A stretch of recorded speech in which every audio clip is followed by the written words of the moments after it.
আল্লাহ বলেন ফাত্তাকুল্লাহ, তোমরা আল্লাহকে ভয় করো। ও আসলিহু যাতা বাইনিকুম, তোমাদের পরস্পর সম্পর্ককে সুদৃঢ় করো, মজবুত করো। ও আতিউল্লাহ ওয়া রাসূলাহু, আল্লাহ এবং রাসূলের আনুগত্য করো। ইন কুনতুম মুমিনিন, যদি তোমরা মুমিন হয়ে থাকো। সুবহানাল্লাহ। আল্লাহ কয়টা নির্দেশ দিয়েছেন এখানে? দুইটা। আল্লাহর আনুগত্যের কথা বলছে, রাসূলের আনুগত্যের কথা আল্লাহ কি করছেন বলছেন। সুবহানাল্লাহ বলেন। সুবহানাল্লাহ। ভাইয়েরা আমার, একই কথা আল্লাহ তাআলা সূরা হাজাবের মধ্যে বলেছেন। আল্লাহ তাআলা বলেন ইয়া আইয়ুহাল্লাযীনা আমানুত্তাকুল্লাহা ওয়া কুলু কাওলান সাদীদা ইউসলিহ লাকুম আ'মালাকুম ওয়া ইয়াগফির লাকুম যুনুবাকুম ওয়া মান ইউতি'িল্লাহা ওয়া রাসূলাহু ফাকাদ ফাযা ফাওজান আযীমা। আল্লাহ বলেন, হে ঈমানদারগণ, তোমরা আল্লাহকে ভয় করো। ওয়া কুলু কাওলান সাদীদা, আর তোমরা সিধা কথা বলো, সত্য কথা বলো। সুবহানাল্লাহ বলবেন না? তাতে লাভ কি? ইউসলিহ লাকুম আ'মালাকুম ওয়া ইয়াগফির লাকুম যুনুবাকুম, আল্লাহ তোমাদের আমলগুলোকে সংশোধন করে দিবেন, গুনাহগুলোকে আল্লাহ তাআলা ক্ষমা করে দিবেন। আল্লাহ বলেন ওয়া মান ইউতি'িল্লাহা ওয়া রাসূলাহু, আল্লাহ এবং রাসূলের আনুগত্য করো। ফাকাদ ফাযা ফাওজান আযীমা, আল্লাহ তাআলা তোমাদেরকে সফলতার শীর্ষ সোপান লাভ করিয়ে দিবেন। এখানেও আল্লাহ তার আনুগত্যের সাথে তার আনুগত্যের কথা আল্লাহ বলেছেন। বলেন সুবহানাল্লাহ। সুবহানাল্লাহ। একই কথা আল্লাহ তাআলা সূরা আলে ইমরানও বলছেন অন্যত্রে। আল্লাহ তাআলা বলেন কুল ইন কুনতুম তুহিব্বুনাল্লাহা ফাত্তাবিউনি ইউহিব্বুকুমুল্লাহ ওয়া ইয়াগফির লাকুম যুনুবাকুম ওয়াল্লাহু গফুরুর রহিম। আল্লাহ বলে, হাবিব আপনি জগৎবাসীকে বলে দিন, ইন কুনতুম তুহিব্বুনাল্লাহ, যদি তোমরা আল্লাহকে ভালোবেসে থাকো, ফাত্তাবিউনি, আমার অনুসরণ করো, আমার অনুকরণ করো। তাতে লাভ কি? ইউহিব্বুকুমুল্লাহ, স্বয়ং আল্লাহ তোমাদেরকে ভালোবাসবেন। ওয়া ইয়াগফির লাকুম যুনুবাকুম, আল্লাহ তোমাদের গুনাহগুলোকে ক্ষমা করে দিবেন। ওয়াল্লাহু গফুরুর রহিম, আল্লাহ তাআলা ক্ষমাশীল, আল্লাহ তাআলা দয়াবান। বলেন সুবহানাল্লাহ। তো আল্লাহ তাআলা কোরআনের জায়গায় জায়গায় একই কথা বলছে। সূরা নিসাতেও বলছে আল্লাহ, ইয়া আইয়ুহাল্লাযীনা আমানু আতিউল্লাহা ওয়া আতিউর রাসূলা ওয়া উলিল আমরি মিনকুম।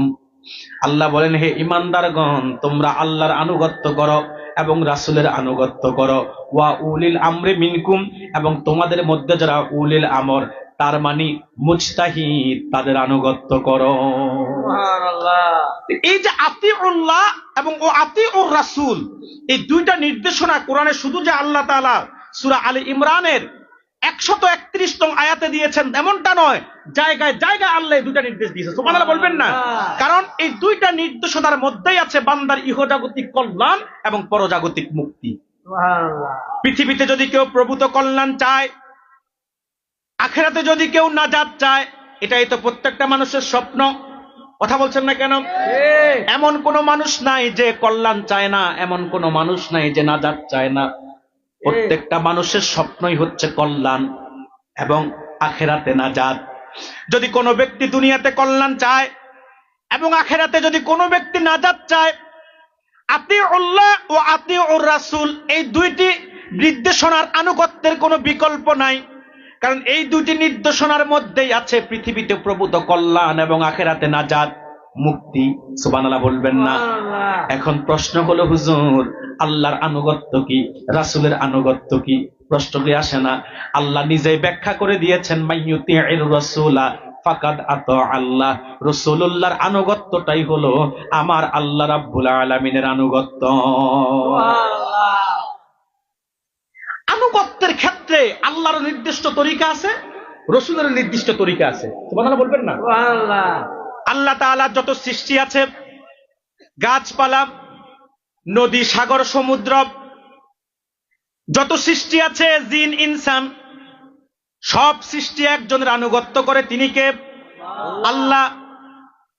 আর আল্লাহ তাআলা প্রত্যেকটা সৃষ্টির আনুগত্যের জন্য রেখেছেন নির্দিষ্ট নিয়ম কানুন তরিকা, যেটাকে বলা হয় সুন্নাত।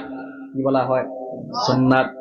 যেমন সূর্য উঠে দিন হয়, সূর্য ডুবে রাত হয়।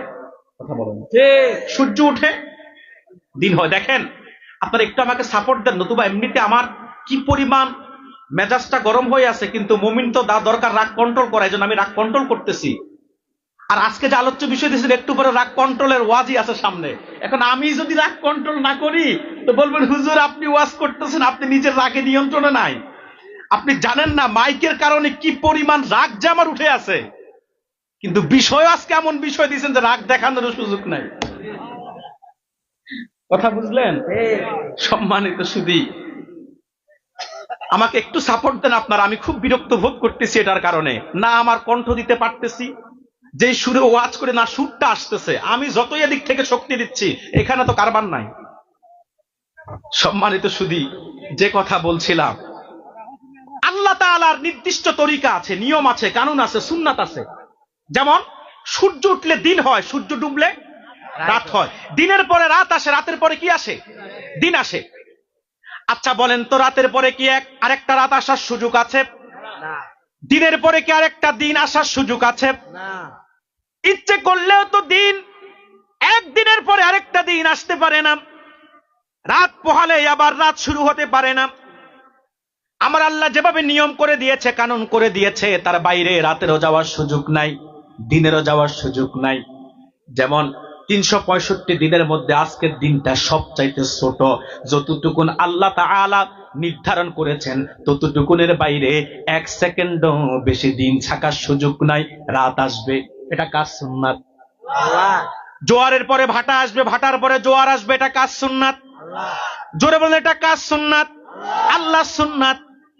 প্রত্যেকটা প্রাণীর জীবন যাপনের যে নির্দিষ্ট নিয়ম কানুন তরিকা, মাছ থাকবে পানিতে, পশু পাখি থাকবে ডাঙ্গায়। কথা বলছেন না কেন? এটা আল্লাহর নিয়ম, আল্লাহর তরিকা। ব্যতিক্রম করলে কেউ বাঁচবে না। যদি আপনি পশু পাখিরে পানিতে নিয়ে রাইখা দেন, কিছুক্ষণের বেশি বাঁচবে না। আবার মাছকে যদি পানির উপরে রাইখা দেন, বেশিক্ষণ বাঁচবে না।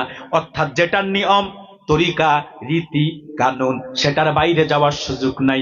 এটাই আমার আল্লাহ সুন্নাত। আর প্রত্যেকটা সৃষ্টি আল্লাহ সেই সুন্নাতকে মেনে আল্লাহর নির্দিষ্ট নিয়ম কানুনে তার জীবন যাপন চলছে।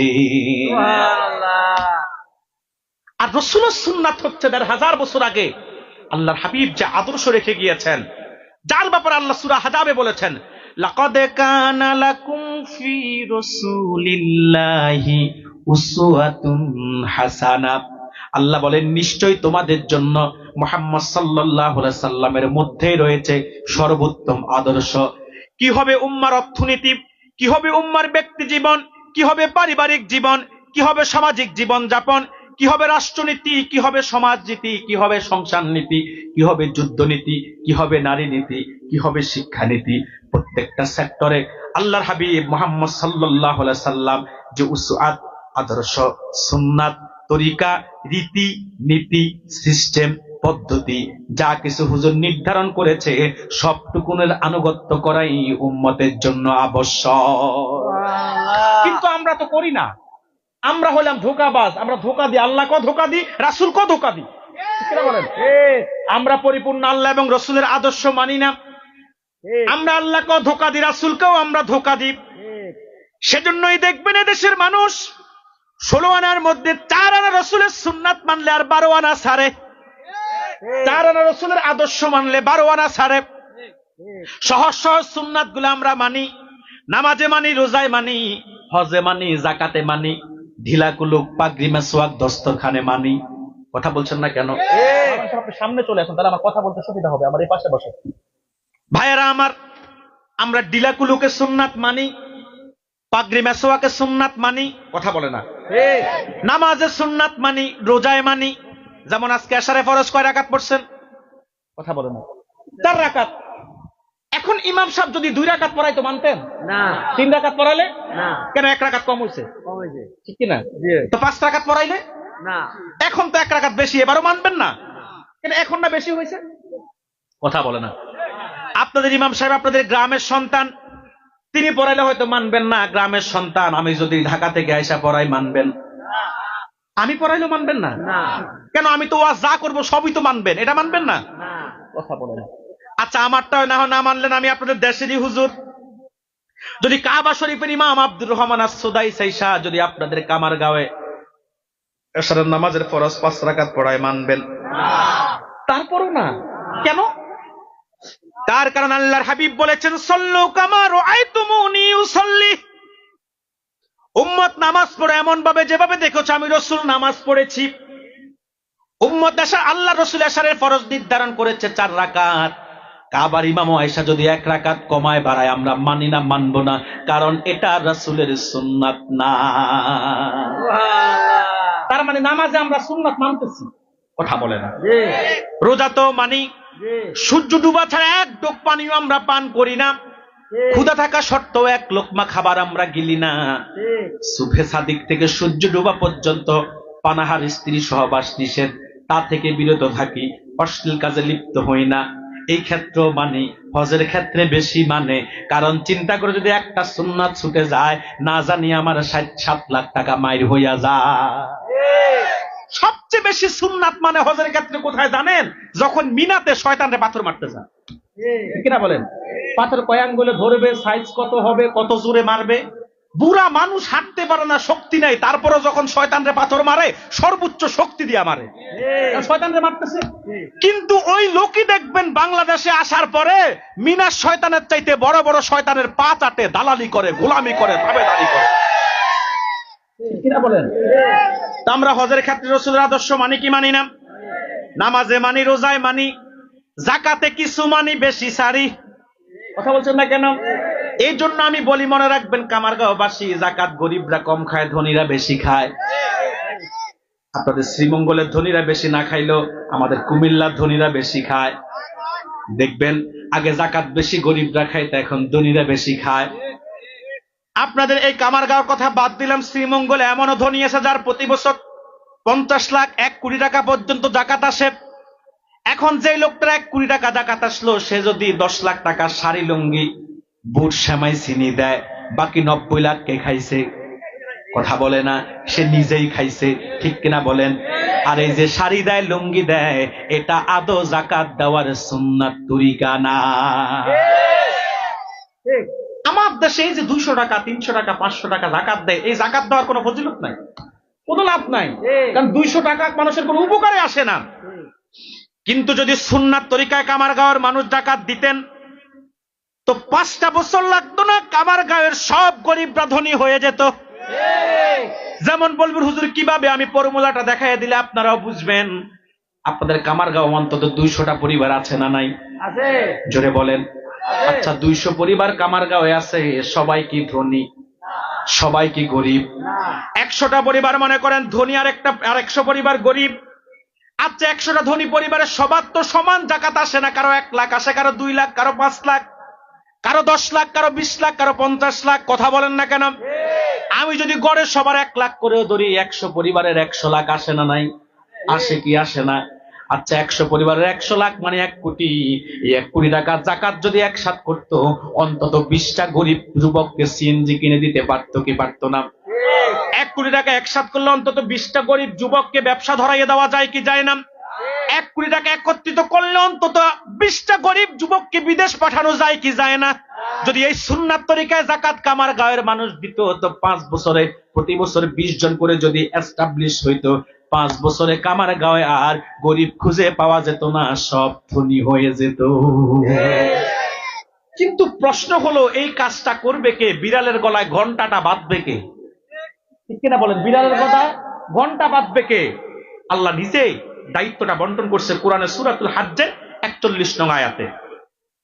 ভাইয়েরা আমার, আল্লাহ তাআলা বলেন, আল্লাযীনা ইম্মাক্কান্নাহুম ফিল আরদি ইয়াকামুস সালাতা ওয়া আতাউয যাকাত ওয়া আমারু বিল মা'রুফি ওয়া নাহাউ আনিল মুনকার। সুবহানাল্লাহ বলবেন না? আল্লাহ তাআলা বলেন, যদি আমি আমার কোন ইমানদারকে সমাজের প্রোপাইটর বানাই, সত্ত্বাধিকারী বানাই, তার কাজ হলো চারটি: এক, আকামুস সালাত, সে নামাজ কায়েম করবে; দুই, আতাউজ যাকাত, সে যাকাত প্রদান করবে; তিন, আমারু বিল মারুফ, মানুষদেরকে সৎ কাজের আদেশ দিবে; চার, অনাহাউ আনিল মুনকার, অসৎ কাজে বাধা দিবে। দুঃখজনক হলো সত্য, আমরা যাদেরকে বানাই এরা নামাজ কায়েম করবে কি? এদের নিজের তো নামাজের ঠিক নাই। আজ থেকে 1 বছর আগে আমি এদেশের কয়েকজন জাতীয় নেতা জানাজার নামাজের দৃশ্য দেখলাম। এরা নামাজে দাঁড়াইছে, কেউ হাত বাঁধছে এমনে, কেউ বাঁধছে এমনে, কেউ বাঁধছে এমনে, কেউ আবার প্রতি তাকবীরে হাত তুলতেছে আর নামাইতেছে ঘোড়ার লেজের মতো। কথা বলে না। আবার আরেকজনের বলতে শুনলাম, তিনি মাইকে আইসা সাংবাদিকদেরকে বলতেছে, আগামীকাল সকাল 9টায় ঈদুল আজহা জানাজা। এখন যারা ঈদুল আজহা জানাজা দিতে চায় তারা কেমনে নামাজ কায়েম করবে? কথা বলে না। আর যাকাত প্রতিষ্ঠা করবে কি? তারাই তো সুযোগ পাইলে জনগণেরটা খায়। কথা বলছেন না কেন? এদেশে খায় না এমন কোন দরবেশ নাই, সবাই খায়। বড়রা বড় দান খায়, এলাকার ছোটরা ছোট দান খায়। যারা ঢাকাতে আছে সচিবালয়, এরা কলমের খোসায় ফাইল ঠেকাইয়া কয়েক হাজার কোটি। কথা বলে না। আবার কেউ কেউ পদ্মা সেতু থেকে 30,000 কোটি, মেট্রো রেল থেকে কয়েক হাজার কোটি, ফ্লাইওভার থেকে কয়েক হাজার কোটি, রূপপুর বিদ্যুৎ কেন্দ্র থেকে 70-75,000 কোটি। ঠিক কিনা বলেন? তো যারা বড় নেতা তারা বড় বড় দান খায়। আর আপনাদের এলাকায় যারা আছে ফাতি নেতা সাতি নেতা, তারা তো ওই পদ্মা সেতুর ভাগও পায় না, মেট্রো রেলের ভাগও পায় না। তারা আপনাদের রিলিফে 10 কেজি চাল আপনাদের বরাদ্দ, তো সেখান থেকে 3-4 কেজি খেয়ে নেয়। ঠিক কিনা বলেন? এরপরে আপনাদের তেলগুলা ভাগ করে নিয়ে নেয়। আপনাদের রিলিফের চাল চুরি করে খায়, ডাল চুরি করে খায়, তেল চুরি করে খায়, টিন চুরি করে খায়, কালবারের রড চুরি, রাস্তার ইট চুরি। শ্রীমঙ্গলে না থাকলেও এমন নেতা অন্তত কুমিল্লায় কিছু আছে। আছে আছে, শ্রীমঙ্গলেও আছে। তো যারা জনগণের চাল চুরি, ডাল চুরি, তেল চুরি, টিন চুরি, কালবারের রড চুরি, রাস্তার ইট চুরি করে, অন্তত তাদের দ্বারা কোনোদিন সমাজে যাকাত প্রতিষ্ঠা সম্ভব হবে না। ঠিক কিনা বলেন? সম্মানিত সুধী, এদের দ্বারা যাকাত প্রতিষ্ঠা সম্ভব। আর সৎ কাজে আদেশ দিবে কি, অসৎ কাজে বাধা দিবে কি? তারা নিজেরাই তো অসৎ কাজ করে, সৎ কাজে বাধা দেয়। দেখবেন হারুনুর রশিদ সাহেব কোরআন থেকে সংসদে কথা বললে স্পিকারের ভালো লাগে না, কিন্তু মমতাজ আফা যখন গান গায়, একটা গাওয়ার পরে কয় আরেকটা গান শুনতেই তো মন চায়। ঠিক কিনা বলেন? তো সৎ কাজে আদেশ, অসৎ কাজে বাধা, নামাজ কায়েম, যাকাত প্রতিষ্ঠা এদের দ্বারা কখনো সম্ভব হবে না। তারাই লাগবে যারা মুত্তাকি, যারা মুহসিন, যারা আল্লাহকে ভয় পায়। সুবহানাল্লাহ বলবেন না? তো ভাইয়েরা আমার, নির্দেশ কয়টা? 2টা। প্রথমে আতিউল্লাহ ওয়া আতিউর রাসূল, এই 2টা নির্দেশ আপনারা মানেন না, সম্পূর্ণ মানেন। যেখানে সহজ সহজ গুলা সেখানে নামাজে মানেন, রোজায় মানেন, হজে মানেন, যাকাতে কিছু মানেন, বেশি ছাড়েন। এরপরে ঢিলাকুলুকের সুন্নাত মানেন, পাগড়ি মেসওয়াক দস্তরখানের সুন্নাত মানেন। কথা বলে না? দুপুরে খাবারের পরে একটু ঘুমানো কাইলুলার সুন্নাত বুঝেন, এশারের রাতের খাবারের পরে একটু হাঁটার সুন্নাত বুঝেন, খাবার শেষে একটু মিষ্টি খাওয়ার সুন্নাত আপনারা বুঝেন, রাসূলের আদর্শ এগুলা বুঝেন। কিন্তু মাইর খাওয়া যে সুন্নাত, এটা অনেকে বুঝে না। আবার অনেকে বুঝলেও সেটা মানে না। মিষ্টি খাওয়ার সুন্নাত আমরা বুঝি, মাইর খাওয়ার সুন্নাত আমরা বুঝি না। ঠিক কিনা বলেন? যদি আমরা মাইর খাওয়ার সুন্নাত বুঝতাম, আফগানের মোল্লাদের মতো কাফের মুশরিক বেঈমানের বিরুদ্ধে ডিফেন্স দিতে পারতাম, তো বহু আগে 92% মুসলমানের বাংলাদেশে নবুয়াতের আদলে খেলাফত প্রতিষ্ঠা হয়ে যেত। কিন্তু আমরা মাইর খাওয়ার সুন্নাত জানি না, এই জন্য খেলাফত প্রতিষ্ঠার কোন চিন্তাধারাও আমাদের নাই। ঠিক কিনা বলেন? আমার দেশে যারা রাজনীতি করে তাদেরও সবার উদ্দেশ্য ক্ষমতা, খেলাফতের উদ্দেশ্য কারো নাই। যদি কেউ থাকে বলেও এটা আপনাদের আইওয়াস, আসলে মূল উদ্দেশ্য সবার ক্ষমতা। ঠিক কিনা বলেন? মনে রাখবেন মুসলমান, খেলাফত প্রতিষ্ঠা করতে হলে আগে পাত্র ঠিক করতে হবে। ঠিক কিনা বলেন? গণতন্ত্র, সমাজতন্ত্র, রাজতন্ত্র আর ধর্মনিরপেক্ষতার রাজনীতি করে কোনোদিন খেলাফত প্রতিষ্ঠা করা বাংলাদেশে সম্ভব হবে না। কিনা বলেন? আমরা সেই চিন্তা করি না, কারণ মাইর খাওয়ার সুন্নাত আমরা ভুলে গেছি। সেটা শিখতে হলে একবার আফগানি মোল্লাদের দিকে তাকান। আমেরিকার মতো একটি বিশাল শক্তিশালী দেশকে আফগানের মোল্লারা কিলকনি দিয়া আমেরিকার আগ্রাসন থেকে আফগানকে তারা মুক্ত করেছে, এবং মোল্লারা গোটা আফগানকে আল্লাহর কোরআন দিয়ে চালাচ্ছে, যার কারণে এখন গোটা আফগানে শুধু বরকত আর রহমত। কিনা বলেন? কিন্তু সেটা আমরা করতে পারি না, এটা আমাদের ব্যর্থতা। আমরা 92% মুসলমান আছে ঠিক, আমরা নাম কাওয়াস্তে মুসলমান, আল্লাহর কোরআনের পুরা আইন ও কানুন আমরা মানি না, রাসূলের আদর্শ সুন্নাত তরিকা আমরা বিশ্বাস করি ঠিক, কিন্তু মানতে চাই না। ঠিক কিনা বলেন? সম্মানিত সুধী, যে কথা বলছিলাম, আমরা রাসূলের আদর্শ মানি, সহজ সহজ গুলা, মিঠা সুন্নাত মানে কিন্তু কঠোর সুন্নাত মানে না, মিষ্টি খাওয়ার সুন্নাত বুঝি কিন্তু মারি খাওয়ারটা বুঝলেও মানি না, চুপ থাকি। হেকমত কয়টা? হেকমত বেটা, সব হেকমতের অর্থ চুপ থাকা না, কিছু হেকমতের অর্থ হচ্ছে এভিডেন্স, ডকুমেন্টস কে দাঁড় করিয়ে বেঈমানের মোকাবেলা করা। ঠিক কিনা বলেন? এই হেকমত হেকমত করেই তো 16 বছর নির্যাতনের শিকার হইতে হয়েছে। ঠিক কিনা বলেন? সম্মানিত সুধী, যে কথা বলছিলাম, তো আল্লাহ বলছে আতিউল্লাহ ও আতিউর রাসূল, আল্লাহর আনুগত্য করো, রাসূলের আনুগত্য করো। তাতে লাভ কি? কথা বলো না, তাতে লাভ কি? লাআল্লাকুম তুরহামুন, যেন তোমরা আল্লাহর রহমতের দিকে যেতে পারো। সুবহানাল্লাহ বলবেন না? এরপর আল্লাহ তাআলা বলেন ওয়াসারিউ ইলা মাগফিরাতিম মির রাব্বিকুম, আল্লাহ বলেন তোমরা তোমাদের পালনকর্তার ক্ষমার দিকে দৌড়াও। সুবহানাল্লাহ কি মন করতে চায় না? এটা হচ্ছে সূরা আলে ইমরানের 132 নং আয়াত।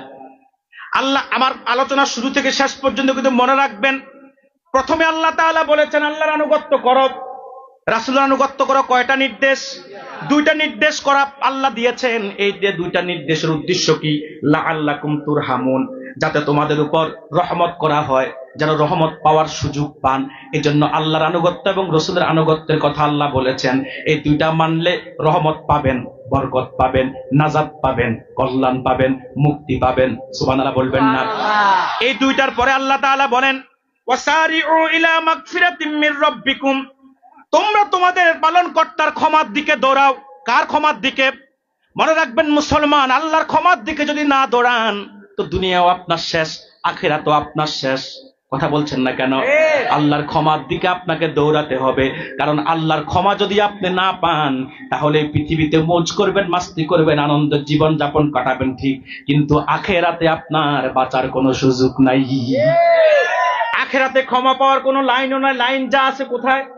কথা বলে না। দুনিয়ায় আপনি ভুল করেছেন, দুনিয়াতে মাপ চাইতে হবে।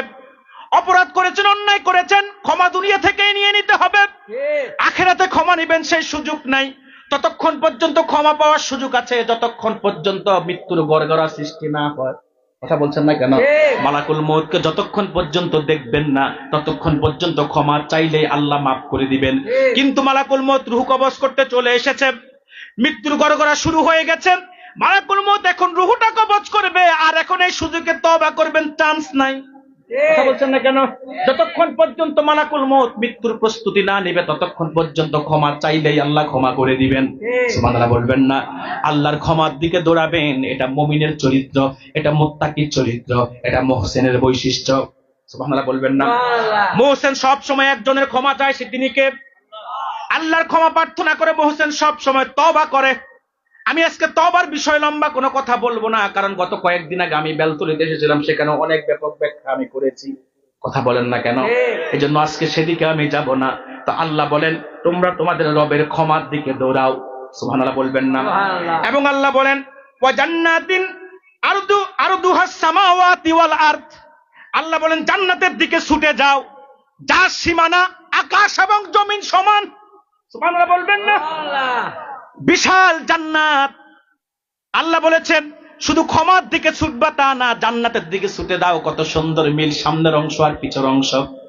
আপনি রবের ক্ষমার দিকে দৌড়ালেই আল্লাহর জান্নাতের দিকে আপনার ছুটে যাওয়া সম্ভব হবে। জান্নাতের দিকে তারাই ছুটে যায় যারা রবের ক্ষমা পেতে পারে। যারা রবের কাছে ক্ষমা চায় তারাই আল্লাহ জান্নাতের দিকে ছুটে যেতে পারে। সুবহানাল্লাহ বলবেন না? তো জান্নাতের দিকে যেতে চান, মুমিনের চূড়ান্ত ডেস্টিনেশনে তো জান্নাত। কথা বলছেন না কেন? মুমিনের চূড়ান্ত স্বপ্ন জান্নাত। মুমিনের সব চাইতে আকাঙ্ক্ষা তামান্নার জিনিস হলো জান্নাত। এমন কোন মুমিন নাই যেই মুমিনের স্বপ্ন জান্নাত না, কারণ জান্নাতের চাইতে আল্লাহর পক্ষ থেকে বড় কোনো নিয়ামত মুমিনের জন্য হতে পারে না। আল্লাহ মুমিনের জন্য পুরস্কারই রেখেছেন জান্নাত।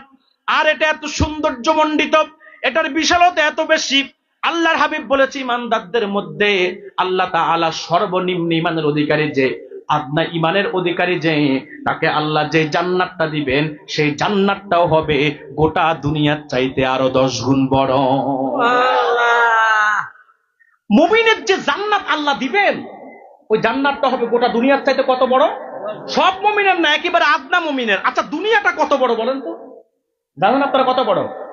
পৃথিবীটা অনেক বড়, এত বড় বিজ্ঞান এখনো দুনিয়ার অনেক কিছু খুঁজে বের করতে পারে নাই। যেমন কুমেরু, সুমেরু, উত্তর মেরু, দক্ষিণ মেরু কি যে আছে বিজ্ঞান এখনো জানে না। সমুদ্রে একটা জায়গা আছে বারমুদা ট্রায়াঙ্গল, যেখানে পানিতে কোনো আঁশ নাই, বাতাসে কোনো র্যাশ নাই, যেখানে পানি দিয়ে জাহাজ চলতে পারে না, উপর দিয়ে বিমান চলতে পারে না। কি যে কারণ বিজ্ঞান সেটা এখনো বলতে পারে না।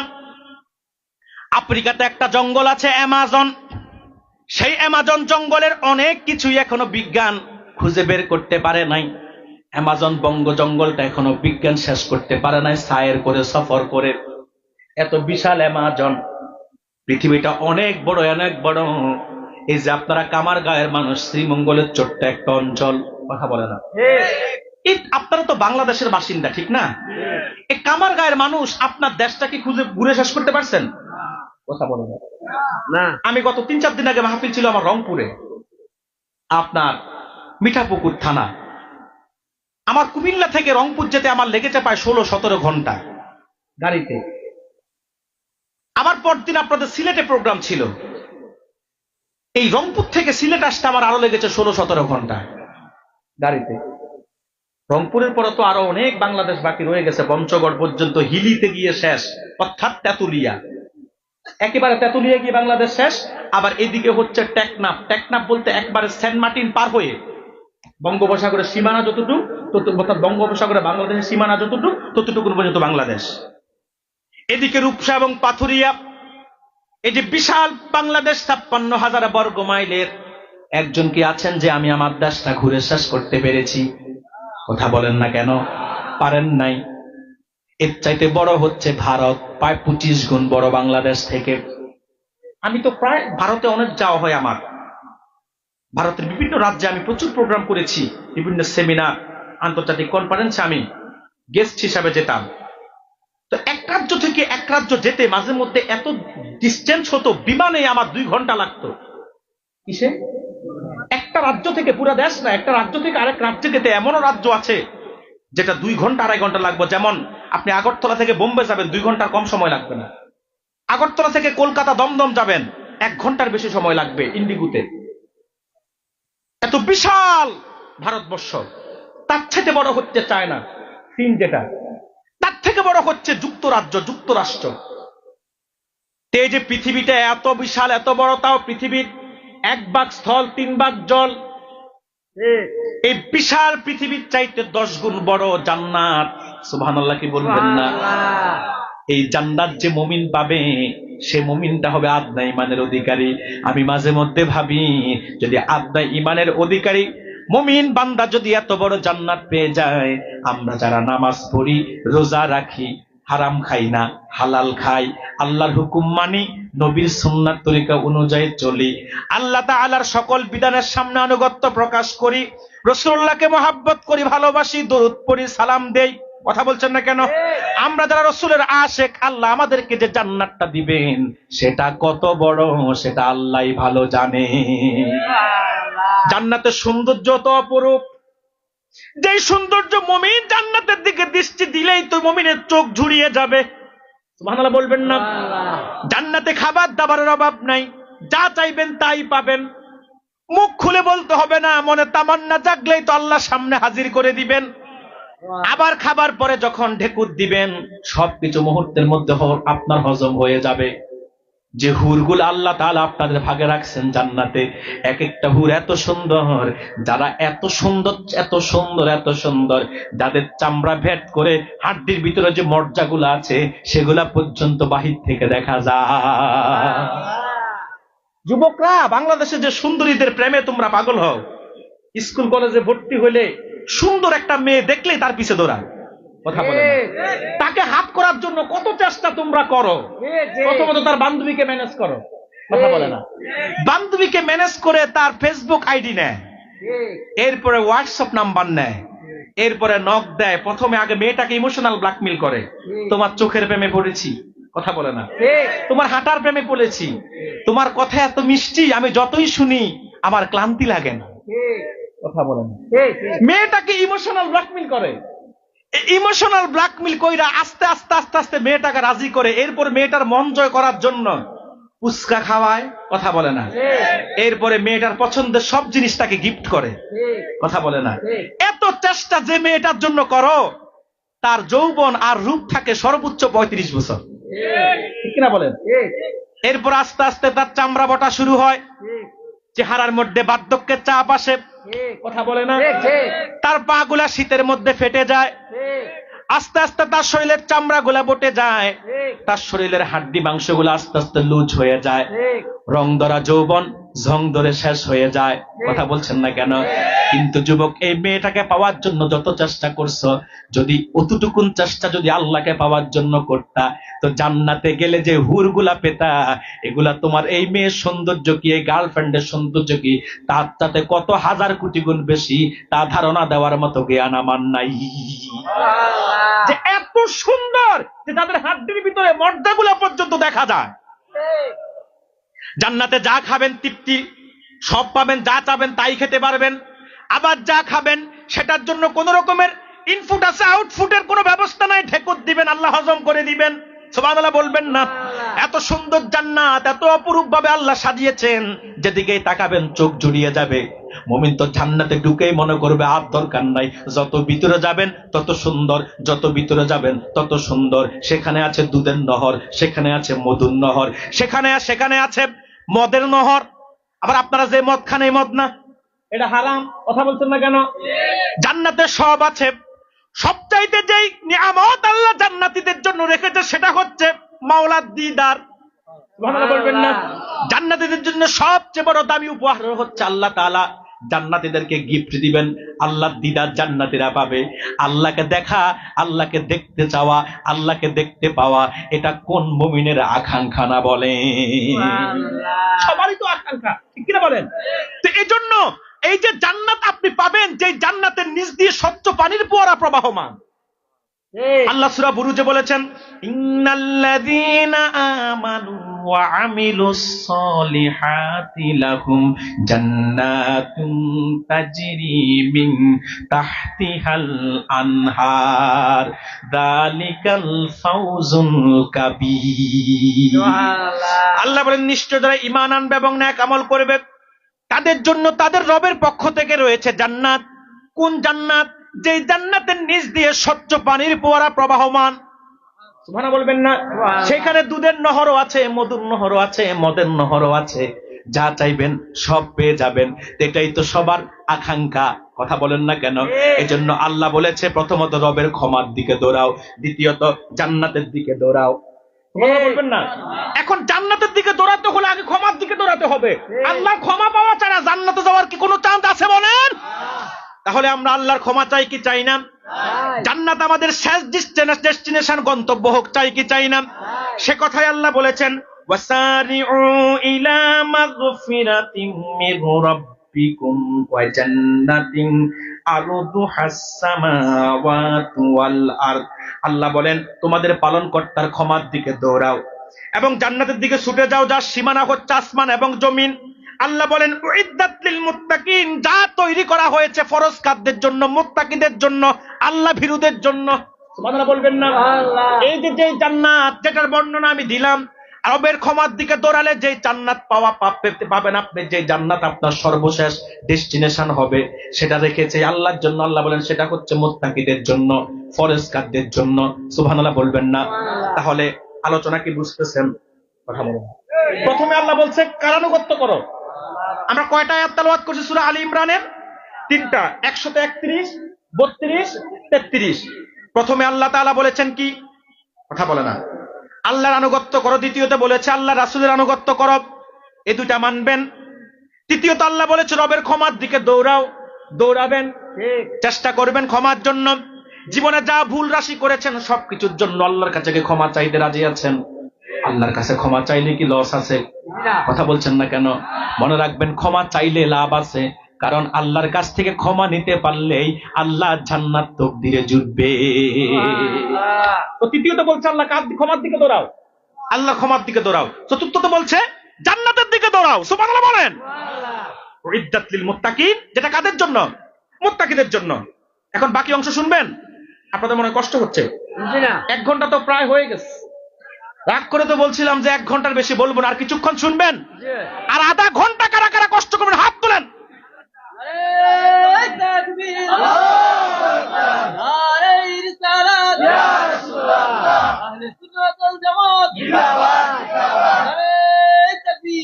সম্মানিত ভাইয়েরা আমার, আলোচনার কথাগুলা পয়েন্ট টু পয়েন্ট মনে রাখবেন।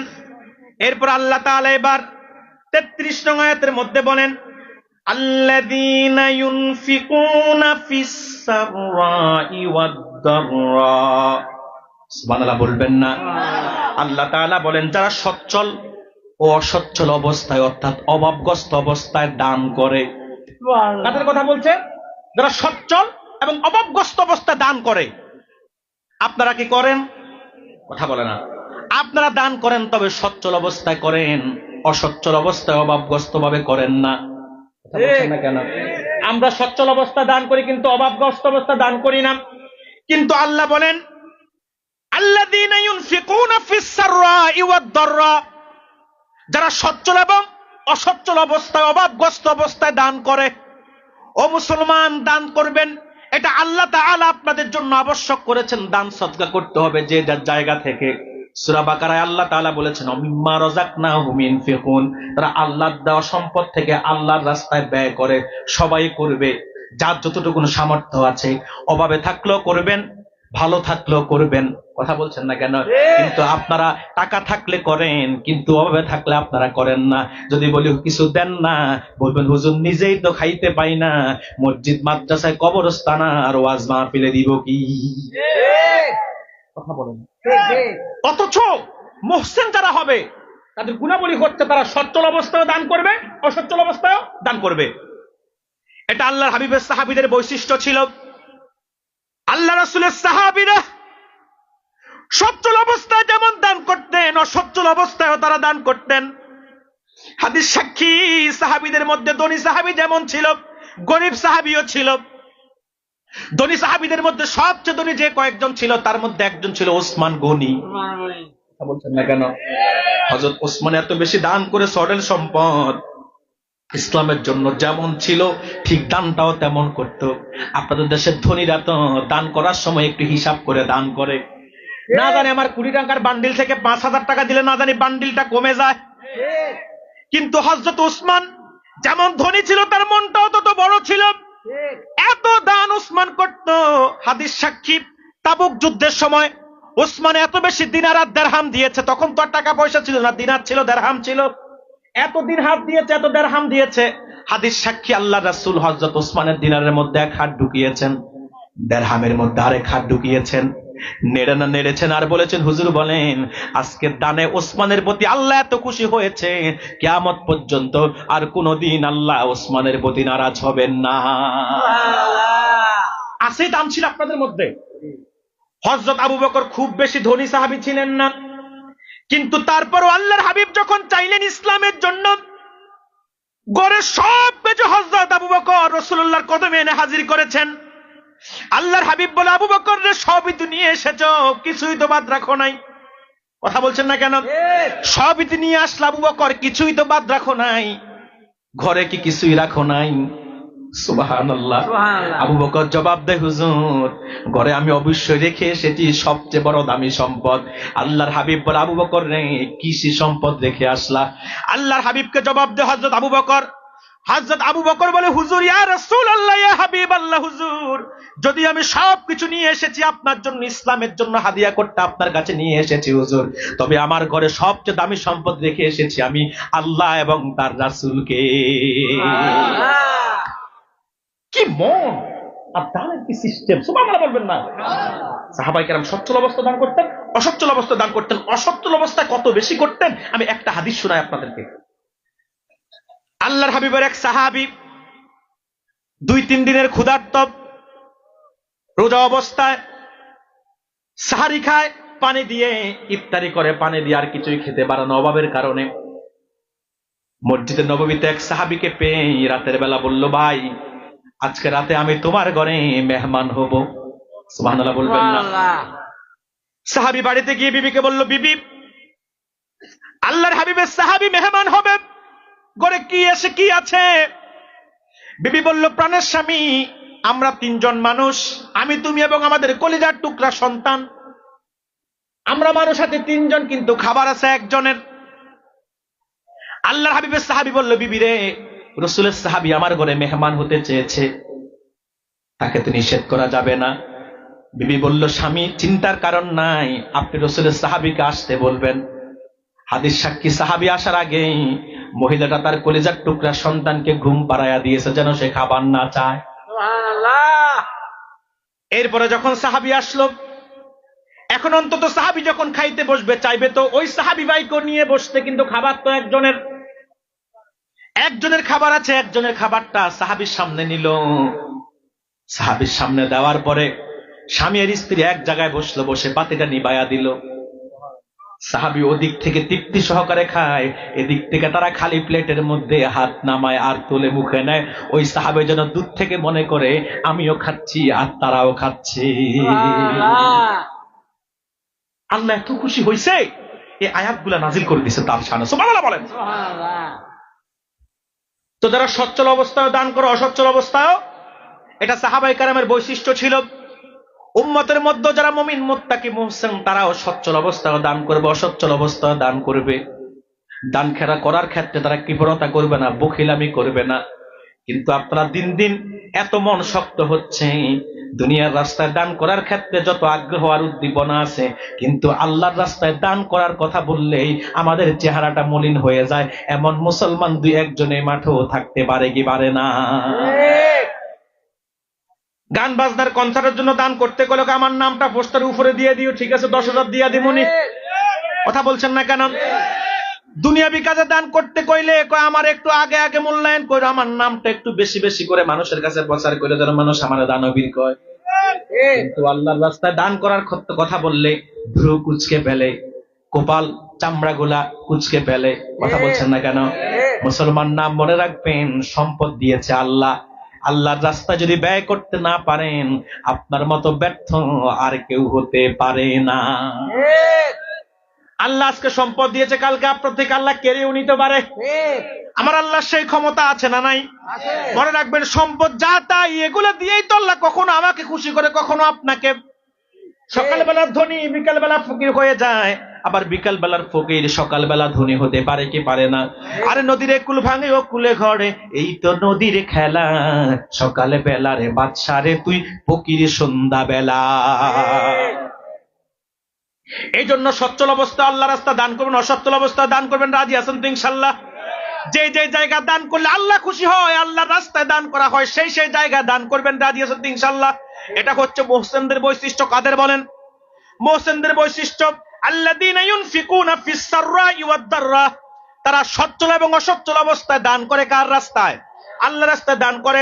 এবং তাদের দ্বিতীয় গুণ হচ্ছে ওয়াল কাযিমিনাল গায়দ, তারা নিজেদের রাগকে সংবরণ করে, নিজেদের রাগকে তারা কন্ট্রোল করে। সুবহানাল্লাহ বলবেন না?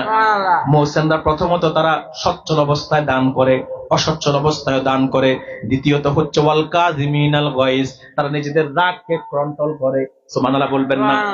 মুমিন মুহসিন যারা তাদের রাগকে কন্ট্রোল করে। কিন্তু আমরা কি রাগকে কন্ট্রোল করতে পারি? মোটেও না। কথা বলছেন না কেন? রাগকে কন্ট্রোল করতে হবে। রাগ এটা মানুষের স্বভাব।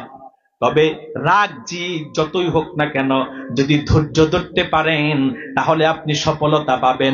যদি ধৈর্য না ধরতে পারেন, শেখ হাসিনার মতো ক্ষমতা ছেড়ে পালানো ছাড়া কোনো পথ থাকবে না। এই যে শেখ হাসিনা ক্ষমতা ছাড়তে হয়েছে কেন জানেন? শুধু রাগের কারণে। কথা বলে না? এমন রাগ হয়েছে বাচ্চাদের উপর, কথা বলে না? বৈষম্য বিরোধী আন্দোলন যারা করছে, যদি রাগকে কন্ট্রোল করতে পারতো তো এত বড় বিপদ হতো না। টার্গেট 41, কথা বলে পুরোটাই ফিল আপ হতো। কিন্তু 41 সাল মিস হয়েছে শুধুমাত্র রাগের কারণে। রাগে সহ্য করতে না পারা কইছে যে কোটা, কথা বলে না। মুক্তিযোদ্ধার সন্তানরা পাবে না তো রাজাকারের সন্তানরা পাবে। এক রাগকে ধৈর্য ধরতে না পারায় এমন কথা কইছে যে রাজাকার শব্দ দিয়া গোটা 16 বছর ক্ষমতায় থেকে মানুষদেরকে নির্যাতন করছে, নিপীড়ন করছে, ফাঁসি দিছে, সে রাজাকার শব্দে তার পতন হয়েছে। বিরোধী দলকে দমন নিপীড়ন করছে তো এক রাজাকার দিয়া, যুদ্ধ অপরাধ দিয়া। কথা বলে না। আমরা যুদ্ধ অপরাধী যদি কেউ হয়ে থাকে সেটার বিচার আমরাও চাইতাম। কথা বলে না। তবে সেটা শুধু দাড়িওয়ালা যুদ্ধ অপরাধী না, দাড়ি চাষাটারও হওয়া দরকার ছিল। ঠিক কিনা বলেন? কিন্তু আমরা দেখেছি দাড়িওয়ালা, জানি না যাদেরকে পাশে দিয়েছে তারা যুদ্ধ অপরাধী কিনা, বা যাদেরকে জেল দিয়েছে, জুলুম দিয়েছে, আমরা যুদ্ধ অপরাধী কিনা আমরা জানি না। কিন্তু দাড়িওয়ালা যুদ্ধ অপরাধীর বিচার এদেশে হলো, কিন্তু শাহরিয়ার কবিরের মতো দাড়ি চাষা যুদ্ধ অপরাধীদের বিচার বাংলাদেশে কিন্তু হয় নাই। কিনা বলেন? সম্মানিত সুধী, তো রাজাকার, যুদ্ধ অপরাধী, মানবতা বিরোধী, এইগুলা দিয়েই তো চলছে 16 বছর। এক এমন রাগ করছে, জিদ্দে রাগ কন্ট্রোল করতে না পেরে বৈষম্য বিরোধী ছাত্র আন্দোলন তাদেরকে খোঁচাইছে এক রাজাকার শব্দে। 41 সাল টার্গেট মিস। কথা বলে না। আগস্ট মাসেই শেষ। ঠিক কিনা বলেন? এটা আমি যা দেখছি এটা তাদের জন্য সবচেয়ে দুঃখের মাস। বঙ্গবন্ধু শেখ মুজিবুর রহমান, আমরা তিনার জন্য দোয়া করি, বদদোয়া দেই না, কারণ তিনার উসিলায় তো আমরা বাংলাদেশ, স্বাধীন বাংলাদেশ পেয়েছি। কথা বলে না। মনে রাখবেন, কারো যদি ভালো কাজ থাকে সেটাকে আপনি স্বীকার করতে হবে। মহান স্থপতি স্বাধীনতার বঙ্গবন্ধু শেখ মুজিবুর রহমান। কথা বলে না। এক মানুষের ডাকেই তো এদেশের বাঙালিরা 7 কোটি বাঙালি ঝাঁপিয়ে পড়ছে। 30 লক্ষ মানুষের রক্তের বিনিময়ে বাংলাদেশ স্বাধীন হয়েছে। আমরা তার জন্য দোয়া করি যে আল্লাহ তাআলা অন্তত এর বিনিময়ে আল্লাহ তাকে জান্নাত দিক। কথা বলে না। দোয়া করবেন না তার জন্য? করবেন। এই যে আপনার রাগকে কন্ট্রোল করতে পারে নাই, এজন্য বিপদ আসে নাই। ঠিক আপনারা যদি রাগকে কন্ট্রোল না করতে পারেন, বিপদ পদে পদে আসবে। এই যে মানুষ বউরে তালাক দেয়, কি মিষ্টি খাইতে খাইতে দেয় না, রাগ করে দেয়। বলছেন না কেন? যত বিপদ ঘটে সব রাগের কারণে ঘটে। এই দেশে যত তালাকের ঘটনা ঘটছে, একটা ঘটনা কিন্তু মিষ্টি খাইতে খাইতে কিংবা টাঙ্গাইলের সমসম খাইতে খাইতে। কথা বলছে, যত তালাক সব হয়েছে রাগে জিদ্দে কন্ট্রোল করতে না পেরে। এমন তালাক দেয় দেশের মানুষ, তুই তালাক, তোর মায়ের তালাক, তোর নানিও তালাক। আচ্ছা, আপনার বউ না হয় আপনি তালাক দিবেন, কিন্তু আপনার শাশুড়িরা, নানি শাশুড়ি তালাক দিতে কে কইছে? ঠিক কিনা বলেন? রাগ কন্ট্রোল করতে হবে। মনে রাখবেন, তালাক যেমনেই দেন তালাক হয়ে যাবে। কিন্তু আমার দেশে কিছু বাটপার মৌলবী আছে, এদের কাছে গেলে এরা আপনার কায়দা কানুন করে চেষ্টা করে আবার স্বামী স্ত্রী এক করতে। না, হিল্লা ছাড়া কোনো উপায় নাই। তবে হিল্লা যে হবে সেটা শরীয়তের খণ্ডিত হতে হবে। হিল্লা মানে এই না যে হুজুরের কাছে ফতুয়ার জন্য যাবেন, হুজুর 2 ঘন্টার জন্য বিয়ে করে এরপরে হিল্লা কইরা ছাইরা দিয়া এরপর আপনার কাছে দিবে, না, এটা হিল্লা না। বাংলাদেশে এমনও নির্লজ্জ বেহায়া মৌলবী আছে। গত 3-4 দিন, 7-10 দিন আগে দেখলাম এক মৌলবীর কাছে গেছে তালাকের মাসালা জানতে। তো মৌলবী 2 ঘন্টার জন্য তার বিয়ে করছে। কত বড় গাদ্দার আর বেয়াদব মৌলবী! মসজিদের মধ্যে তাকে সহবাস করছে। আজগুলা বলবেন না। আল্লাহর ঘরের মধ্যে সহবাস কইরে এরপর আবার তালাক দিস 2 ঘন্টা পরে। বেটা এই মাসালাকে শিখাইছে। কোন শর্ত ছাড়া তাকে দ্বিতীয় বিয়ে বসতে হবে। কথা বলে না। কোন শর্ত ছাড়া দ্বিতীয় স্বামী তাকে তালাক দিতে হবে। দ্বিতীয় স্বামী যখন তাকে তালাক দিবে, আবার ইদ্যত পার হওয়ার পরে এরপরে আপনি চাইলে আবার আপনার বিবিকে আবার বিবাহ, আগের বউকে আবার নতুন করে বিবাহ করতে পারবেন। কিন্তু কন্ট্রাক্ট করে বিয়ে করা এটা জায়েজ নাই। কিন্তু আপনাদের দেশে কন্ট্রাক্ট ম্যারেজ, আবার কেউ আছে আমেরিকা, লন্ডন যেতে কন্ট্রাক্ট ম্যারেজ করে। কথা বলো না। আসে না সিলেটে আমেরিকা, লন্ডন যেতে কন্ট্রাক্ট ম্যারেজ করে, এটাও হারাম। কথা বলো না। আছে না নাই? তো ভাইয়েরা আমার, সেজন্যই বলছি, মানুষ রাগে সব অঘটন ঘটায়। এই যে বিবিকে তালাক দেয়, এটাও কিন্তু রাগে দেয়। কেউ মিষ্টি খাইতে খাইতে দেয় না, চমচম খাইতে খাইতে দেয় না। কিন্তু মুমিন যে, সে তার রাগকে নিয়ন্ত্রণ করবে, কন্ট্রোল করবে। আমি আপনাদেরকে একটা ফর্মুলা দিয়ে যাই আজকে রাগ কন্ট্রোলের। মানুষের দিমাগ যেই কোনো মুহূর্তে চওড়া হতেই পারে, মেজাজ যেই কোনো সময় কড়া হতেই পারে, রাগ যে কোনো সময় বাড়তেই পারে। তবে সেটা কন্ট্রোলের হাদিস থেকে কিছু ফর্মুলা আছে, আমল আছে সেটা কন্ট্রোল করার। আপনার যদি রাগ বেড়ে যায়, প্রথমত আপনি যদি দাঁড়াইয়া থাকেন অন্তত বইসা যান। কিন্তু আপনার তো দাঁড়াইয়া থাকলে বসেন না, বরং আরো সামনে যান। কথা বলছে না কেন? 2 জন ঝগড়া লাগছে, আপনার রাগ বাড়ছে, এখন আপনি রাগ কমাইতে হলে আপনি যদি দাঁড়াই আছেন তো খাটে বসে যান, নিজেকে একটু কন্ট্রোল করতে পারবেন। কিন্তু আপনারা বসেন না, আরো নাকের সামনে যান ঝগড়া বাড়াইতে। কথা বলছেন না কেন? রাসূলুল্লাহ বলছে যদি তা তো তোমার রাগ না কমে তাহলে তুমি অজু করে আসো, শুয়ে যাও। বসা থেকে তুমি শুয়ে যাও, তাতেও যদি রাগ না কমে তো অন্তত অজু করে আসো। অজু করলেও যদি তোমার রাগ না কমে তো গোসল দাও, দেখবা গোসলের যেমন শরীরটা ঠান্ডা করবে তোমার মেজাজটাও ঠান্ডা করে দিবে। কিন্তু আপনারা তো এই ফর্মুলা মানেন না। আপনারা ঝগড়া লাগলে কিসের দূরে সরা ফর্মুলা মানা, উল্টা তার নাক পটাইয়া রক্ত বের করেন। ঠিক কিনা বলেন? না, রাগকে কন্ট্রোল করতে হবে। একটা ইতিহাস শুনাই। ইমামে হুসাইন রাদিয়াল্লাহু তাআলা আনহুকে একদিন খাদেম পানি ঢালতেছে ওযু করার জন্য। ওই যে এখন না আপনারা ট্যাপে বসে ওযু করেন, ফুকরে করেন, এরপর আপনার বিভিন্ন কায়দায় করেন, তখন আপনার পিতলের ভদনা দিয়ে আপনার, কথা বলছে না, কিংবা চামড়ার মশক দিয়ে, তো এই যে পিতলের ভদনা দিয়ে পানি ঢালতেছে, অসতর্কতা বশত, খাদেমের অসতর্কতা বশত ইমাম হুসাইনের দাঁতের সাথে লেগে একটা দাঁত ভেঙে গেছে। আপনার আমার দাঁত যদি ভাঙতো খাদেমের অসতর্কতা, এত থাপ্পড় দিয়ে খাদেমের 32 দাঁত আপনারা ভাঙতেন। না কেন? কিন্তু ইমাম হুসাইন একটু রাগ করলেও খাদেম আল্লাহর কোরআনের আয়াত যখন তেলাওয়াত করছেন মুহূর্তের মধ্যে ইমামে হুসাইন রাগটাকে দমন করে ফেলেছে। শুধু রাগ দমন করছে তা না, এখন রাগে না দমন করছে, কিন্তু হত্যার বদল কি? হত্যা। নাকের বদল দাঁতের বদল। এখন ইসলামের শরীয়ত অনুযায়ী শাস্তি কি? যে তুমি আমার দাঁত ভাঙছো, আমিও তোমার দাঁত ভাঙবো। এবার ইমাম হুসাইন রাদিয়াল্লাহু তাআলা আনহুকে খাদেম শোনা, ওয়াল কাদিমিনাল গায়জ, যারা মুহসিন হয় তারা তাদের রাগকে কন্ট্রোল করে। তৎক্ষণাৎ ইমাম হুসাইন রাগকে কন্ট্রোল করছে। এখন রাগে না কন্ট্রোল করছে, কিন্তু বিচার তো বাকি আছে। এবার খাদেম ইমাম হুসাইনকে শোনায়, ওয়াল আফিনা আনিন নাস। ইমাম হুসাইনকে খাদেম শোনায় যে যারা মুহসিন তারা মানুষের প্রতি ক্ষমা প্রদর্শন করে। শুধু যে রাগ কন্ট্রোল করে তা না, ক্ষমাও প্রদর্শন করে। ইমাম হুসাইন ক্ষমাও করে দিচ্ছে। তো মুহসিন যারা হবে তাদের প্রথম গুণ হচ্ছে তারা কি? সচ্ছল অবস্থায়ও দান করবে, অসচ্ছল অবস্থায়ও দান করবে। দ্বিতীয়ত তারা তাদের রাগকে কন্ট্রোল করবে। তৃতীয়ত ওয়াল আফিনা আনিন নাস, তারা মানুষদেরকে ক্ষমা প্রদর্শন করবে। সুবহানাল্লাহ বলবেন না? মনে রাখবেন মুসলমান, ক্ষমা অনেক বড় মহৎ গুণ। ক্ষমা সবাই করতে পারে না, ক্ষমা করার জন্য একটা বড় মনের প্রয়োজন। ক্ষমা সবাই করতে পারে না, ক্ষমা করার জন্য একটা বড় মন লাগে, উদার মন লাগে। মানুষকে ক্ষমা করতে পারা এটা বিশাল বড় মনের পরিচয়। কিন্তু আমরা ক্ষমা করি না, আমরা একজন আরেকজনকে ক্ষমা করি না, বরং আমরা প্রতিশোধ পরায়ণ। কথা বলছেন না কেন? আমরা যেই পরিমাণ প্রতিশোধ নেই, এইরকম প্রতিশোধ নেওয়ার কারণে আজকে আমাদের মধ্যে মিল নাই, মহাব্বত নাই, বাতিত্ব নাই, আন্তরিকতা নাই, ভালোবাসা নাই। না মুসলমান, মনে রাখবেন, যদি আপনি নিজেকে মুহসিন বানাতে চান, যদি আপনার চরিত্রের মধ্যে মুহসিনের বৈশিষ্ট্য আনতে চান, আপনি মানুষকে ক্ষমা করতে শিখুন। মানুষ ভুল করবে, অপরাধ করবে, অন্যায় করবে, পারলে তাকে ক্ষমা করে দেন। যদি ক্ষমা করে দিতে পারেন, আল্লাহ তাআলার পক্ষ থেকেও আপনি ক্ষমা পাবেন কি পাবেন না? যে ব্যক্তি মানুষের প্রতি দয়া করে, আল্লাহ তার প্রতি দয়া করে। সুবহানাল্লাহ বলবেন না? যে মানুষকে ভালোবাসে, আল্লাহ তাকে ভালোবাসে। যে মানুষের প্রতি আন্তরিকতা, উদারতার প্রকাশ করে, আল্লাহ তাদের প্রতি আন্তরিকতা, উদারতা, আল্লাহ তাআলার নৈকট্যতা বাড়িয়ে দেন।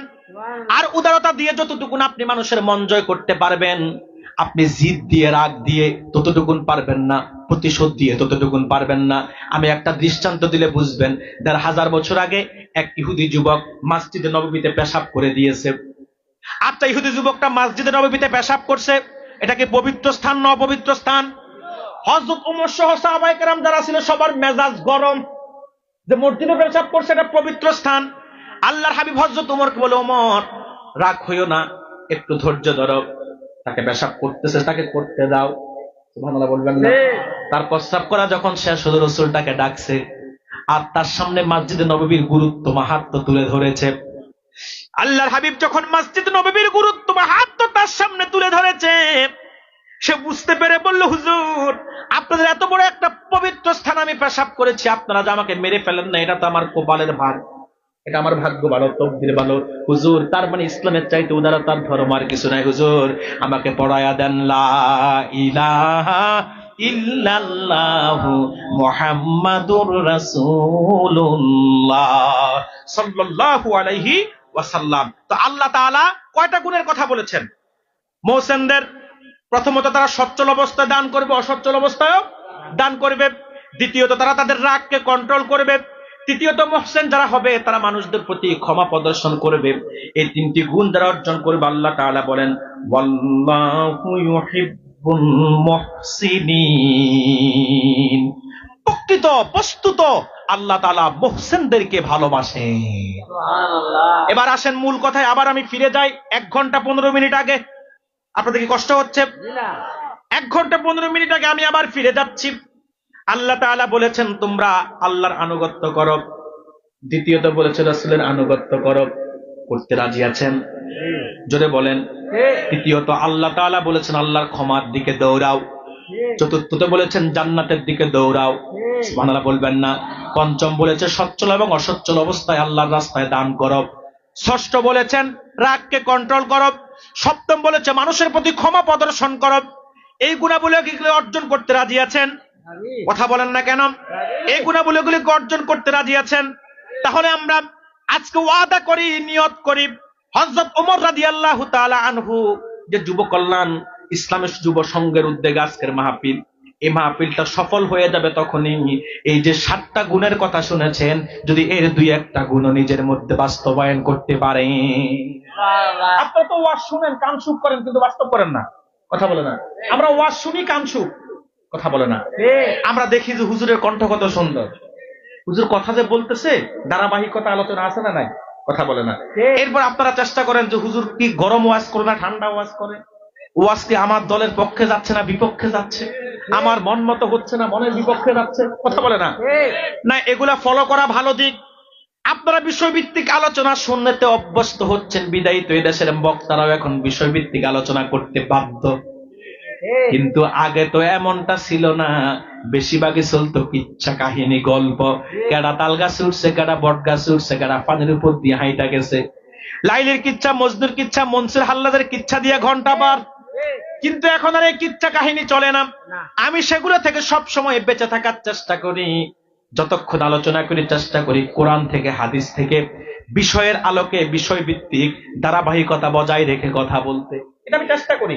জানি না আল্লাহ কতটুকু আমাকে দিয়ে বলায়। তো আজও আমি চেষ্টা করেছি, ভাইয়েরা আমাকে যে বিষয়টি দিয়েছে সেটিকে সামনে রেখে কয়েকটি পয়েন্ট আপনাদের সামনে তুলে ধরতে। এখন আমরা কি বুঝতে পেরেছি যা বলেছি? এখন এই হযরত ওমর রাদিয়াল্লাহু তাআলা আনহু যুব সংঘের মাহফিল তখনই সার্থক হয়ে যাবে যখন এই পয়েন্টের যে 7টা পয়েন্ট শুনেছি তার 2-1টি পয়েন্টও যদি আপনারা বাস্তব জীবনে আমল করতে পারেন তাহলে আল্লাহ তাআলা এই মাহফিলটাকে কবুল করবেন, আপনাদেরকে কামিয়াবি দান করবেন। আপনারা কি মানতে রাজি আছেন? তাহলে কি কি মানবেন আমার সাথে বলেন। প্রথমত কার আনুগত্য, দ্বিতীয়ত আল্লাহ রাসূলের, তৃতীয়ত দৌড়াবো কার দিকে? আল্লাহর ক্ষমার দিকে, সুবহানাল্লাহ বলবেন না? চতুর্থত কুশকুশের দিকে, জান্নাতের দিকে, যেই জান্নাত আকাশ জমিনের মতো বিশালতা, যার নিচ দিয়ে স্বচ্ছ পানির ফোয়ারা প্রবাহমান, যে জান্নাতের সৌন্দর্যের কোনো শেষ। এরপরে পঞ্চমত সচ্ছল অবস্থায় দান করব, অসচ্ছল অবস্থায় কি করব? ধনী থাকলেও দান করব, গরিব থাকলেও। এরপরে রাগকে কন্ট্রোল করব। কি পারবো না ইনশাআল্লাহ? রাগকে কন্ট্রোল করবেন। রাগকে যে যত বেশি কন্ট্রোল করতে পেরেছে পৃথিবীতে সে তত বেশি সফলতা পাইছে। তো রাগকে কন্ট্রোল করবেন আর মানুষের প্রতি ক্ষমা প্রদর্শন করবেন। ভুল করুক না, ক্ষমা করে দেন। অপরাধ সে করছে, আপনাকে কষ্ট দিয়েছে, ক্ষমা করে দেন না। আরে ক্ষমা যে করে সে ছোট হয় না, সে বড় হয়। ক্ষমার মধ্যে শান্তি আছে, প্রতিশোধে শান্তি নাই। যতক্ষণ পর্যন্ত আপনি প্রতিশোধ দিবেন না ততক্ষণ আপনি একটা অস্থিরতার মধ্যে থাকবেন। আপনাকে কথা দিয়ে আঘাত করছে, ক্ষমা করে দেন, আপনার বোঝা মাথা থেকে চলে গেল।